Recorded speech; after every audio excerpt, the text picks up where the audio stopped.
if we can do things better, we should be doing them. If there's a right, there's always a better way. That's what separates SOF from everybody else, is thinking outside the box.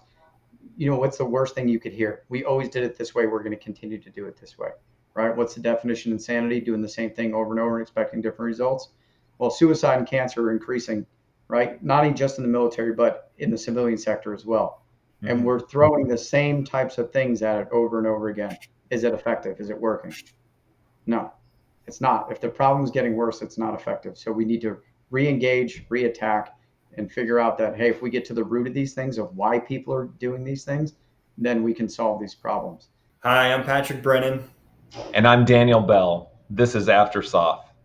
Today's guest was Jeff Dardia, who is still serving on active duty at 3rd Special Forces Group and has been focused on finding ways to help operators improve performance, not only just physically, but mentally and emotionally and all the things that go into it.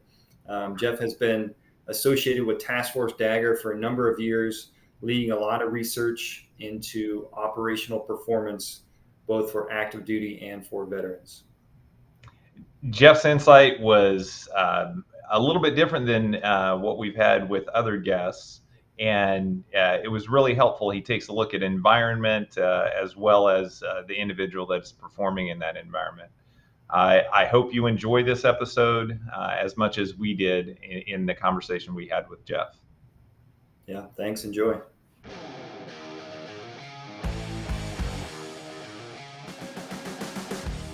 Let's just open up and talk about like what brought you into the service, what attracted you to the service, what caused you to leave the Navy, and then we'll focus a little bit on where the special operations world has brought you today. All right, perfect. We'll start with that. I guess growing up, I guess I'm lucky. I grew up in an incredible household. Didn't have any of those like childhood traumas that forced me into the military. Didn't get in trouble. I knew what I wanted to do since the day I can remember. And then growing up in a town where George Bush lived and having Secret Service and tier one operators everywhere jumping out of airplanes and on boats, I was like, I'm going to be a frogman. I'm going to be a commando. So I grew up on the ocean, surfing. I did everything with an ing on it: skiing, biking, skateboarding, everything. And had a great childhood, loved everything I was doing. But as soon as I graduated high school, I was going in. I had a scholarship to play lacrosse if I wanted to. I played hockey in school, soccer, and was just very competitive from an early age. And because of my parents always pushing us to be better. And my dad used to tell me all the time, the only limitations you have are the ones you acknowledge. Success is only one will away, and then failure is always one excuse away. So that mentality going into BUDS with a BUDS contract at 19 years old, it was death or graduation. And so I went through BUDS. I was one of like a dozen originals and went all the way to phase 3 first go around. And then had an injury from Hell Week. I didn't know what it was, and ended up being a bifurcated Achilles tendon with an avulsion fracture. And then I started getting bad infections post Hell Week. I had pneumonia and cellulitis, and I got put on some heavy antibiotics, which come to find out over 15 years later that fluoroquinolones can cause tendon ligament rupture, right? So didn't find that out till later, but I got med rolled into another class and was a couple weeks before graduation. And then finally my hips gave away, my left hip to be specific. And then I got med dropped out of training and then eventually medically discharged out of the Navy at 21 years old with no backup plan. It was death or graduation. So guess what was in my mind after I came home? I call it a failure, looking back, a couple years later and then seeing that, hey, what happened to me wasn't a failure and didn't define me. It's what I did after that. And getting back in the military and becoming a Green Beret, took everything I learned in BUDS and then added all the special forces training on top of it. It made me twice as better than I would have been if I just went through one pipeline. So what we always think is a curse ends up being a blessing. And that shaped me for when I came into the military to always have a backup plan. Don't tie your identity, what's on your sleeve or on your chest, and always strive to be better every day. And don't look in the rearview mirror, look forward, don't dwell on the past. And that was something I had to do because, with any type of, that was a traumatic experience at 21 years old. going from, high school setting into, a special mission unit like that, and then getting ripped out of that environment and thrown back home. I did not assimilate well. I'll leave it at that. And thank God for surfing and mountain biking and skiing and all those things, or I probably wouldn't be here right now. But I went back home to Maine to get refocused and re-engaged, and that's exactly what I did. And obviously, it worked out well because I'm here. But that was the initial phase of my career, right? And so I came back in as an 18 X-ray, went straight through the entire pipeline, no hiccups. Literally graduated, went 3 back-to-back deployments to Afghanistan, and then came back and was an instructor. And that's like after the combat deployments back to back, I started noticing I had more health issues again. I didn't notice them while I was deployed and when I was training. It's when I came back to a garrison environment and got forced to take a knee that everything hit me like a ton of bricks. So that's that's how I'll segue into what next and how all the health programs and human performance and wellness stuff started, right? So I'll let you guys take it from there. No, that's when we look at people's careers, a lot of people get caught up on these, and we do too. We get caught up on, oh, we did this in the beginning, but the experience that you had, it was like you're showing this brevity of time in the Navy, and then it transitions into this, hey, I need to go do something more, and you have this insight that most people aren't going to have. Yeah, and so it was almost a 4-year block too, by the way. But I literally spent those 4 years rehabbing to get myself back in the military. And then it was literally, I got out in November '98. And so right after I got out, Bosnia kicks off, right? I'm like, oh my God, missed that one. And then I'm out surfing one day, and then my buddy runs up to me. He's like, you need to come turn on the TV quick. And as I walked in my house, I saw the second bird hit the Twin Towers. I'm like, all right, nothing's stopping me. We're going. And that's what I did. And we could do a whole podcast on how I got back in the military. It's a pretty funny story. But let's just say it wasn't easy. And every recruiter in New England knew my name and wasn't allowed to talk to me. So, but I finally did get in. I bypassed the recruiting command and went straight to DC and got a hold of a colonel down there, and I got back in the military. So I wither through. Yeah. But I mean, the perspective that you had, right, from the Navy and being thrust out of the military, like that has certainly shaped what you're doing now, right? And it's really interesting, right? Everybody's got a story, and to see, you having gone through that, and now you're able to give back for future generations. I mean, it's pretty cool. I can't wait to talk more about it. It's lessons learned, right? Like what I went through, that was the worst experience of my life to date. Yeah, not combat, not anything I did in special operations as far as like my career right now.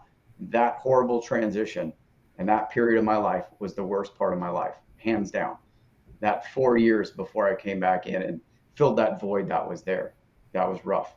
And so when I came back in, I made a deal. I don't know if you ever read Think, Grow Rich, Napoleon Hill, right? If you want something out of the universe, you got to give something back. And I had my statement up on my refrigerator, if I get back in, I'll spend the rest of my life helping those that help me. And that was my deal. And that's exactly what I followed through on. When I accomplished everything I wanted to do and did everything, I said, it's my turn to fulfill my end of the bargain. So that's exactly what I did. Wow. Yep.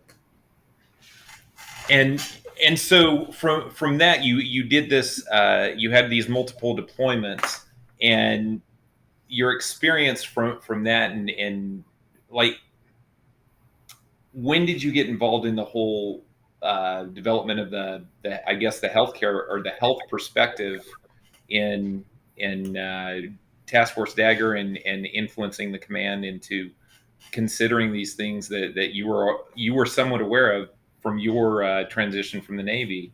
Like, how did that all play out? Okay, so from 2007 is when I started hitting a wall.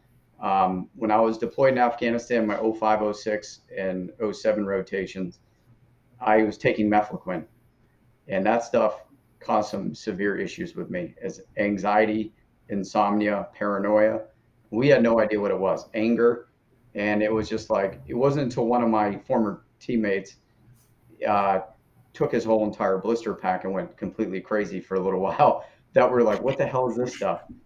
And so after that deployment, I was never right. I came home and went through Sephardic, and then I started having some severe health issues while I was in that training pipeline, and like hallucinations, like forgetting parts of my day, just feeling like I was disassociated from my body. I was like Portal, right?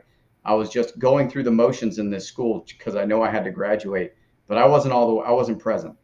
And I was going through a rough period in my relationship leading up to my divorce, wasn't sleeping, and all of a sudden I was just like a dead body. I was dragging a shell, and I was like, something is way off, like going back to my Navy days. And so I waited a couple of years because I had another deployment, 0809, came back from that deployment when I was an instructor, and I'm like, whew, facing all these things head on. And it got to the point where my buddies were like, hey, dude, you all right? You're not yourself. And so I was like, maybe I need to go tell somebody what's going on. And because of the stigma with behavioral health, there was no way I was going to tell them what was going through my mind at that time. But I was like, hey, I know this isn't just psychological. There's a physiological component here. I'm dragging a dead body, no sex drive, no motivation, gaining weight, hair turning gray, falling out, hoarse voice, itchy rashes. I was working in a contaminated range facility. And all the symptoms that I looked up said neurotoxicity, brain injury, right? Chronic stress, sleep disorders, all these things come back to brain health. And I'm like, hey, this isn't just all in your head, which I was being told repetitively. So when I told the doctors, I said, can you run a couple labs on me for heavy metals and some testosterone and some inflammation markers? They're like, who the hell are you? Are you the doctor? Like, I started getting gaslit, and not intentional, but who's this? I looked like I was way younger when I was in my like 32. I looked like I was 25. And they're like, you look fine. You still get 300s on PT tests. You're on a dive team. There's no way you could have all these things.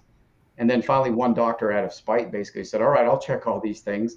It's a joke now, we're friends. But he's like, ran testosterone, ran thyroid, ran cortisol, and, vitamin D and all these things, and my heavy metals.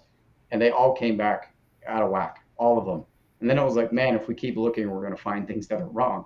And I was like, hey, man, check this out. I was like, I was here before, up here, performing here at this level. Now I'm way down here.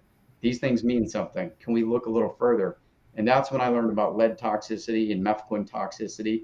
And I just became obsessed. Like, because this thing was pulling me back into a dark hole again, I was like, I'm going to defeat this.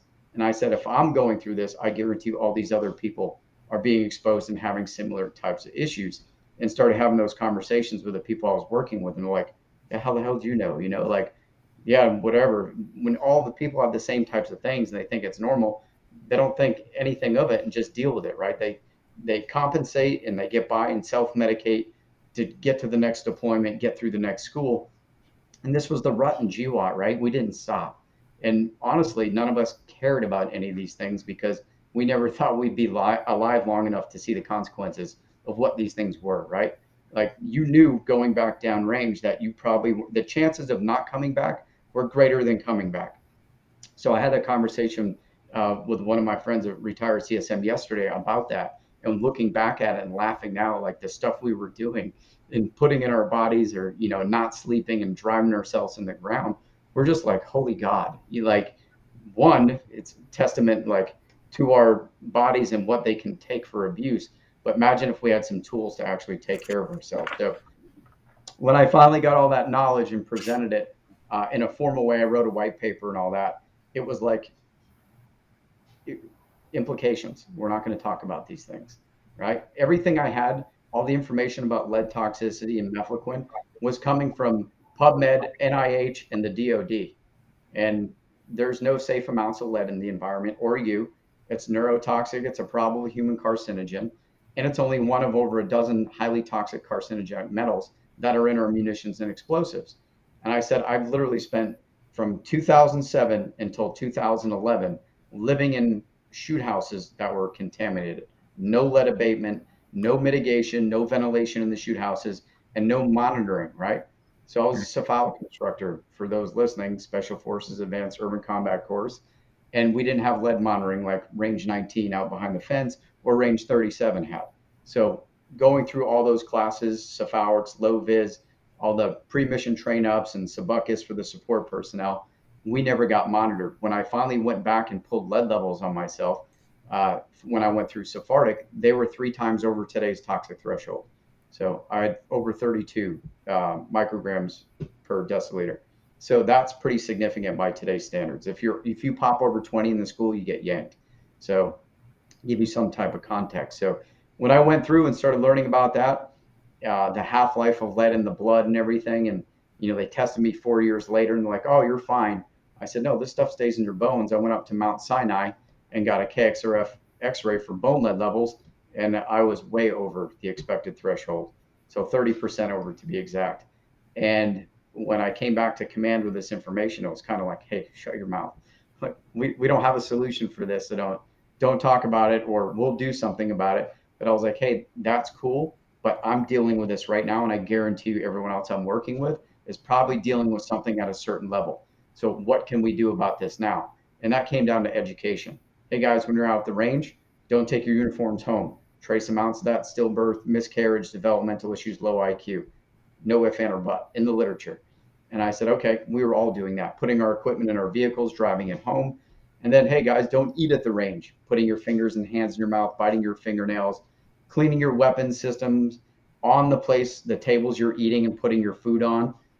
Those are small little things that everybody should know, that are implementations that will take those thresholds in your body and lower them down significantly. And none of that was being talked about. So small win for us is when we kicked the hornet's nest and opened Pandora's box. I'll use that one because I've heard it 1,000 times. That people started paying attention and changes started happening. So that was a good thing. No if, and, or but about it. I was a pain in the ass to the medical community. They'll all vouch for that. But at the end of the day, I give a shit about my operators and my peers. I don't give a shit about the policies and procedures. And I'll stick to that. I don't care. Humans are more important than hardware. If you tell us this and it's on every wall in every building, you better be following it. And as a Green Beret, that's exactly what the standard I'm holding people to. I don't care what you have behind your name for letters or prestigious awards or whatever it is. The bottom line is you're there to take care of people by, with, and through. And if you have information and a means to help and preserve those people, then you should be putting it out there. We shouldn't wait 10 years to do it. So I'm passionate about that for a reason, because not only was I personally affected, I can't have kids anymore.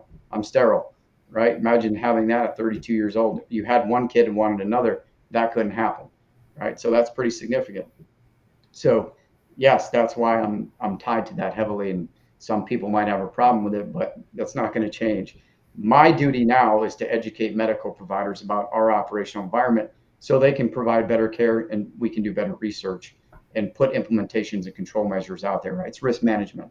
Identify your hazard, assess the hazard, develop controls, implement controls, assess, supervise, and do all those things, right? Like, that's basic soldiering 101.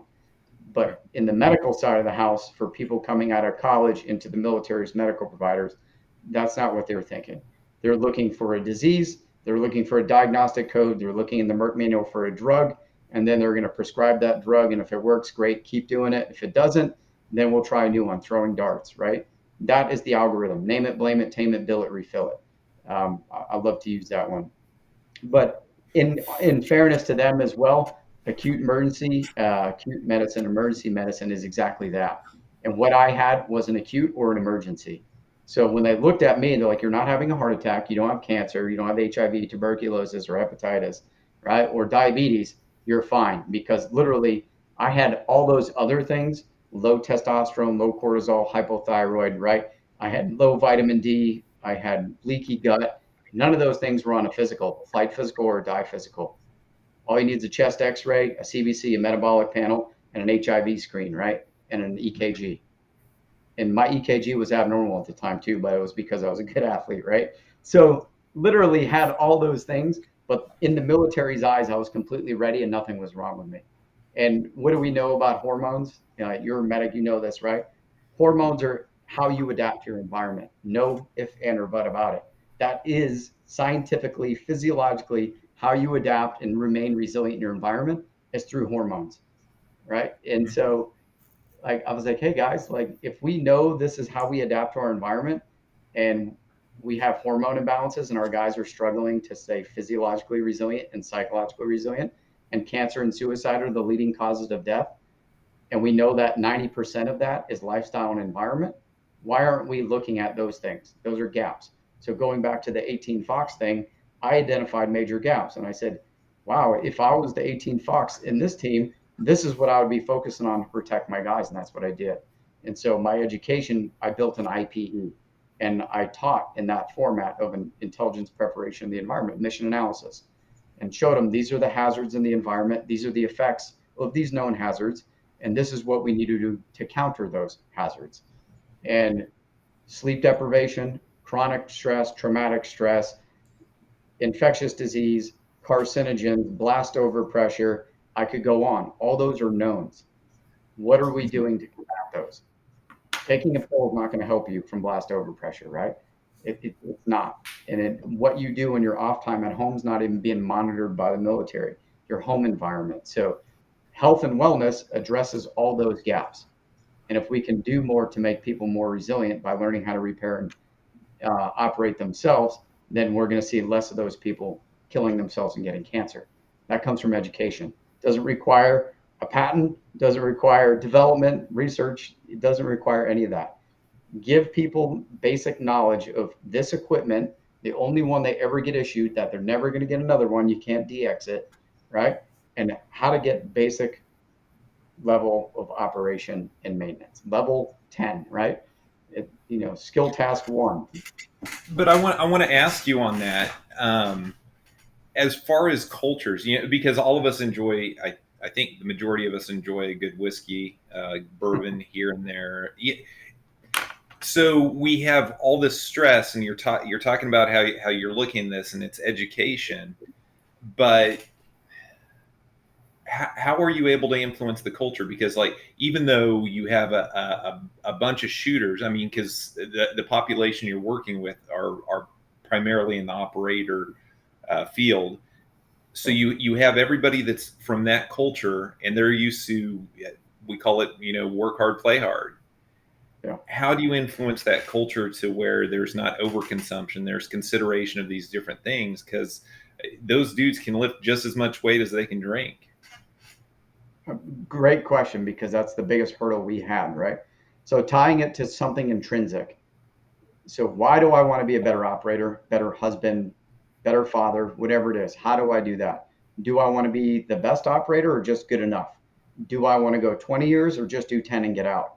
So what we do is you have to tie that transformation, not change. So transformation comes from intrinsic value, tied to something you care about internally. Change is temporary and tied to something else that's in the moment. It's sporadic, right? So working to show people that what they're doing, I call it all things fun, ATMs, remember that, all things fun. Alcohol, tobacco, females, and firearms, right?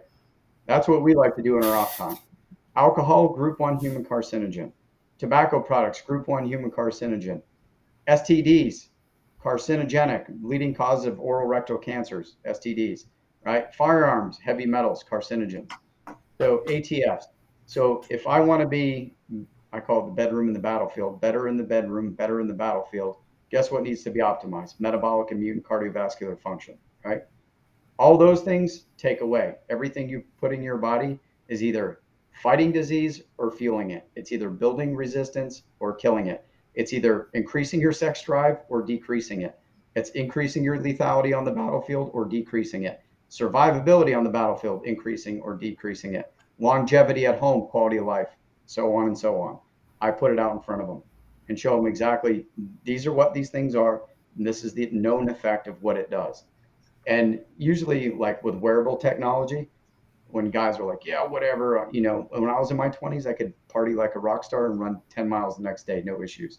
When I hit my 30s, I was like, whew, but that hurts. 40s, you're like, I'm in survival mode. You're clawing on the ground just to try to get across the finish line, right? And so what we've done is take seasoned operators and get out there in front of the younger crowd and say, don't be like us, right? Cancer and suicide, there's enough of both in the units right now where everybody knows someone who killed themselves or died of cancer. And if they can see that and like I said, intrinsic and it's personal. They know that person, it has more of an impact. And now that we're not GWATting it out with these constant deployments and worrying about if we're never coming home, people are starting to think about these things because they're spending more time with their families. And they're starting to see their buddies go in the grave at a very early age.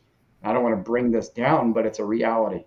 And no one cares about that until they're stuck in a bed or a hospital bed and can't be that guy they used to be, right? That's the biggest thing that kills our communities: lack of mission, purpose, and focus and identity. When you lose the ability to be that pipe hitter that you were, that eats at us mentally, big time, right? Like that's one of the biggest reasons why a lot of our guys check out mentally and physically, is because they know they're never good as they were. And they got ripped out of the battlefield because they were wounded, ill, or injured, right? Or they lost their tab, cheated on their wife, or got a DUI, whatever it was. That's that moral injury, unrecoverable. Shoulda, woulda, coulda. You play those things over in your head, and it's counterculture to your beliefs. And then that's the downward spiral, all the D's, the drinking, the drugs, the divorces, the domestic violence. It's circling the drain, right? All the D's. And that's the discharge and the death. And that's what we want to avoid with people getting ready to get out, who have tied their entire life to what's on their shoulder, their tab. Hey, I always ask people, so what do you do? Oh, I'm a retired Green Beret. Cool story, bro. Who are you? What do you do? Right? I don't care if you're a retired Green Beret. Who are you? What do you do? What are you doing now? Right? And if people can get out of that mentality 3 years before they transition, they're going to be way better off. And that's something we try to get people into. Unless that's who they want to continue being at a 3-letter agency or a contract company, then stay in that mindset because it keeps you alive and it's beneficial, right? But if you're trying to go do the family thing and you want to start a new career, going into the civilian work sector, nobody cares about what you did. They don't care how many awards you have, how many deployments you had. None of it matters except the people that are in that community, right? Mm-hmm. And so when we bring in these outside organizations for people who run these companies and do executive coaching and all this stuff, that's what they hammer home. It's like, hey guys, who are you? What's your why, right? Simon Sinek, your why, not your what, right? What was your tab? What was your career? It's your why. It's who you are, what drives you. And so that's what we try to instill upon transition. And it applies not just in the military, every career in the world, right? It applies to everybody. Getting out of bed every day for a reason to put your feet on the ground and live goes back to your why. So that's the basis of our program, whether it be the transition program, the human performance program, right? Or what I did in the military, it comes to your purpose, your why, and what next, right? Don't look in the rearview mirror. What are you going to provide to your community, your organization, your family? That's what matters, right? Not what you did in the rearview mirror. So if people can get in that mindset early and use that through transition, they're going to be successful. But if they don't have that lighthouse to guide them, it's going to be a rough transition. I promise you. I've been there. Yeah. And you touched on this, and this is my question, like going backwards, a lot of the stuff you're talking about, right? You would assume it's something that the military, the DOD doesn't want to talk about, right? Like that's what the VA is for when you get out, like deal with those things later, yeah. Right? Like, so how did you change that conversation to bring this to the forefront, and what did that look like? I mean, how was it an easy process, or is it still ongoing trying to get that conversation with commands? Now everybody's implementing it. All the other units are doing it, and they see the benefit to this because if you look at the 120 days after transition, that's when the majority of the suicides happen, or the felony cases of domestic violence and DUIs and all these things. But it comes down to how do we take what we learned from that institutional knowledge we have, right? Human capital. What our people go through in this community and what that can carry over to the civilian sector is invaluable. Not only that, we don't want to be a burden to the DOD leaving the military. So if you're an alcoholic and you're on 30 different prescription drugs and you're just riding your time out, popping pills and drinking, you're a detriment to your country. You're not an asset. You're a liability financially and security risk, right? For everybody out there, if you take this loaded gun, hopped up on drugs and alcohol, and send them out of the military with what they were doing in Afghanistan or Iraq or Syria, and they think that's normal carrying on to their civilian sector, right? That's horrible. So think of transition.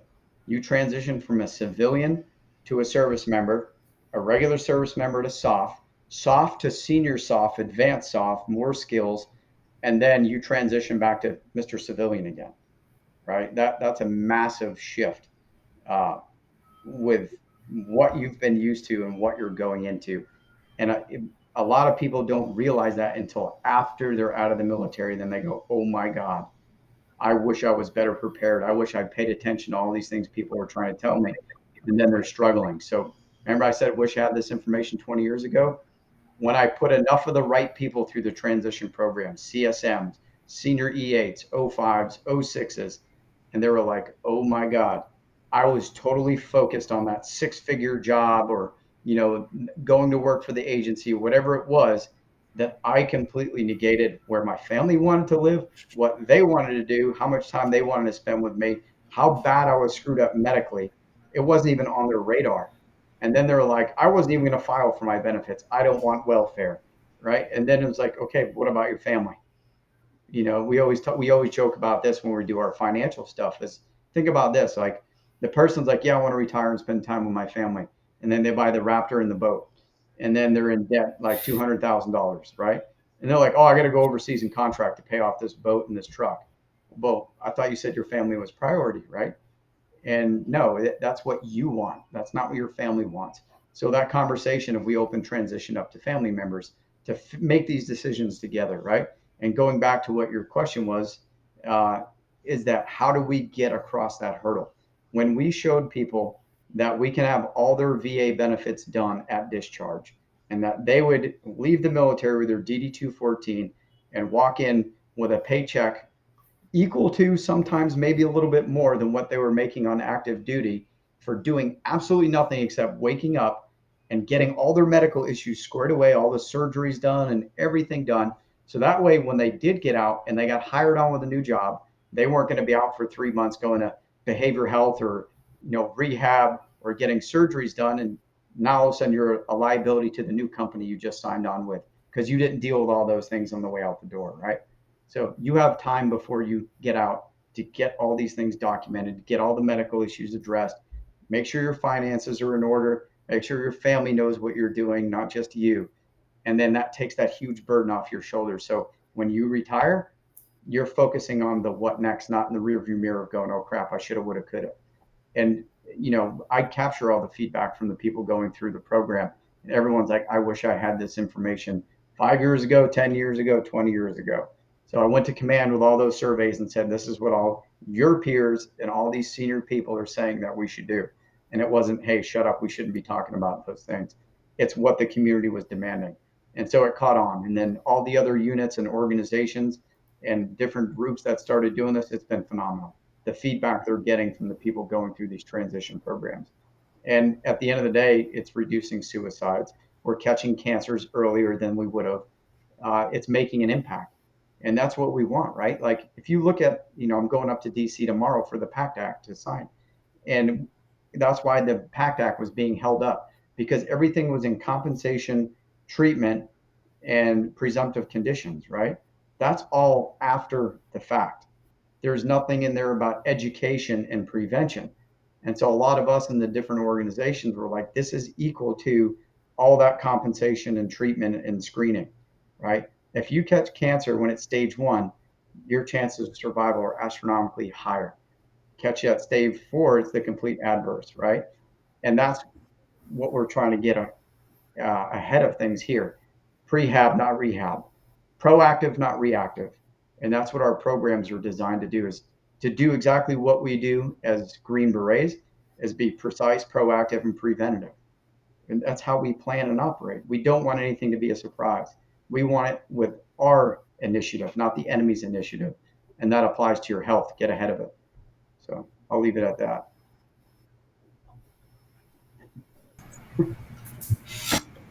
Yeah.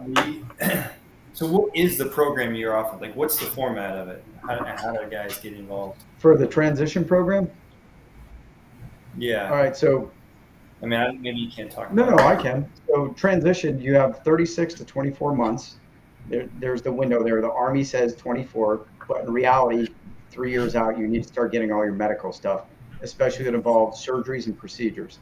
Because one, a lot of these appointments are backed up months right now. Switched over to the Genesis system, military's backlogged with appointments, behavioral health is way backed up, trying to get surgeries done. So adding all that in, and then we had pandemic lockdowns, we had all kinds of stuff happening, so it backed up the system. So that whole 24-month thing is out the window with the recent current world events. And then as far as getting into the TBI programs, those are backed up some of them 6 months. So I always tell people, if you did what we do in special operations for a certain period of time, there's no way you're walking out unscathed, right? I use the fire analogy. If I threw you guys in a fire, what happens? You're going to get burned, right? It's an Yeah. appropriate expected response that you would know what fire does to somebody. So if we throw someone in the special operations environment, going back to all those hazards in the environment, what they're exposed to, telling someone that you can get out of the military and not have anything is pretty ignorant, right? We know what blast overpressure does. We know what carcinogens do. We know what stress and sleep deprivation and infectious diseases do, and chronic inflammation. So do not get out of the military without getting a full look under the hood. Level 20 and above maintenance. Brutally honest on all your separation physicals, everything that happened to you since the day you joined, right? When you do a separation physical and your VA ratings, it doesn't matter what happened to you and where. It happens, did you have an ID card in your pocket at the time of those injuries or illnesses? It happened during your military service. It is 100% service connected. If it's documented, you followed up with it, you got seen by a medical provider, you went to pain management, you get to physical therapy, you got a surgery or an MRI or an x-ray. That shows that that injury meant something and it affected you and your quality of life. If you're the guy that does the Rambo, that gets out, puts zero on paperwork, and then 3 months before you get out, you go to your medical provider and go, I got this list of things. They're going to look at you like, what the hell are you doing to me? Because then they have to recreate all that paperwork for 20 years, put everything documented, and then schedule 30 different medical appointments while you got 3 months to get out of the military. And then when these guys do this, and then they do go to the medical appointments, like you have degenerative spine, knees, hip, back, PTSD, depression, anxiety, insomnia, all those things, sleep apnea, right? And then they're like, oh crap, I need all these appointments. They're like, hey, bud, you're out in 3 months. And the VA will square you away, right? Because we know how those wait times are. And so these guys get out and they're like, don't be me, don't be that guy. And then that's why I bring alumni in who talk about their horrible transition that say, hey, don't be the hero, don't be the Rambo. Be smart about these systems are in place for a reason. You're not abusing the systems. That's what they do and provide. And the people who do abuse the systems, it's like the Air Force E4 twisted his ankle playing basketball. Now he's got a handicap placard on his mirror and he's 100% disabled. And we have our guys missing limbs that are at 30%, right? So knowing what I went through, I was 80% disabled vet at 21 years old. I knew jack and shit about anything with the VA, but learned the system. And I was like, oh my God, had I known what was wrong with me and put on paper, I would have been 100% permanent total, no problem, right? Literally what I got rated for was just what I was tracking and was physically preventing me from doing push-ups or running or swimming.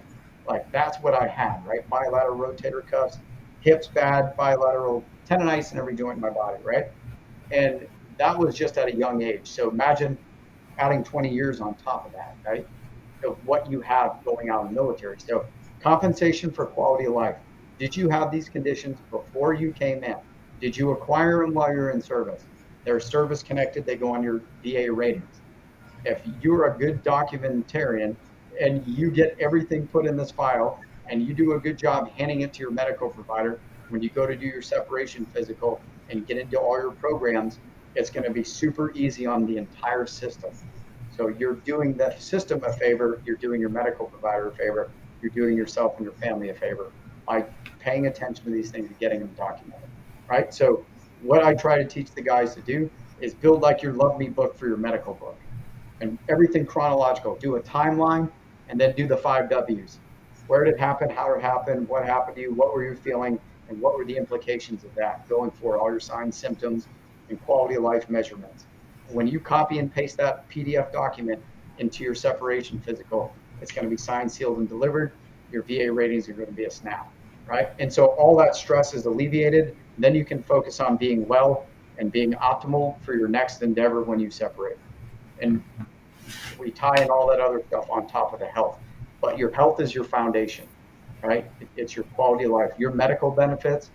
Let's face it, when our guys get out, they're seeing diseases in their 40s and 50s that most of the civilian population sees in their 60s and 70s, right? Cancers that we see in the 30s and our guys are typically seen way later in life. So if you pay attention to this stuff now and you take that initiative and you take ownership of health and action, you're going to be preventative and proactive, and you're going to have better quality of life. And it's operator maintenance. That's it. You're not being a pansy. It doesn't mean you're a weak operator, you're a hypochondriac. It means that if you put as much effort in maintaining your body as you do your car or your house, you have similar outcomes, right? And you go to any person and tell them to buy supplements or, go get a lab test. So like, that's too expensive. I can't. And they're driving around in their $80,000 to $100,000 Raptor in their $400,000 house with $3,000 mortgage payment. And they're like, no, that's too expensive. Can't buy supplements or go get a lab test, right? Put that in perspective and think of, holy crap, man, this is the only one you ever get. Right? And then it helps people. What do we do? Every system in the military, what's MDMP? Facilitate better decision making, right? That's why we do it. And so when we put people in our program, facilitate better decision making. And that's what we're doing to help those guys out. So in a nutshell, summarization. Yeah. So how much, like you're at third group, right? With this program, is it one of you at each one of these other So groups? there is now, yeah, they're actually make a lot of the POTF positions that they have at their groups. They're transition coordinators, and they just hired one at USASOC, so it's taken off. It wasn't program or record a year and a half ago. And so now they're hiring employees. So transition is taking off. Everyone sees the value in it. And I'll add to this too, is that one of the goals in our transition program is we're not just helping you transition out of the military. If you want to stay in the military, we'll help you transition to a new career field. We'll help you transition to a super sick guy and to a healthy person, right? Like, we're there to offer information that makes people optimal, to optimize wellness and human performance. That's our goal. It's not just to help people get med boards and retire with disability. That's just a benefit of that. Like, if that's the route they decide to go, we're going to give them the best shot as possible. If they want to stay in uniform longer, then that's what we'll focus our effort into and help them get down that pathway. That's why you have Care Coalition, Warrior Care Program, right? That's why you have nurse case managers to advocate for you to stay in uniform. Our goal is lethality and readiness. It's not med boards and retirements and getting the six-figure job, right? So that's a bonus, but the military's priority is keeping you in uniform longer, readiness and retention. And so if we can knock out two birds with one stone, we'll do it with those programs. But at the end of the day, it's lethality and readiness and retention. So, and I'll go back to this as well. The majority of military recruits coming in, they come from military families. If you treat people like garbage on the way out the door, guess who's not coming in the door? They're kids.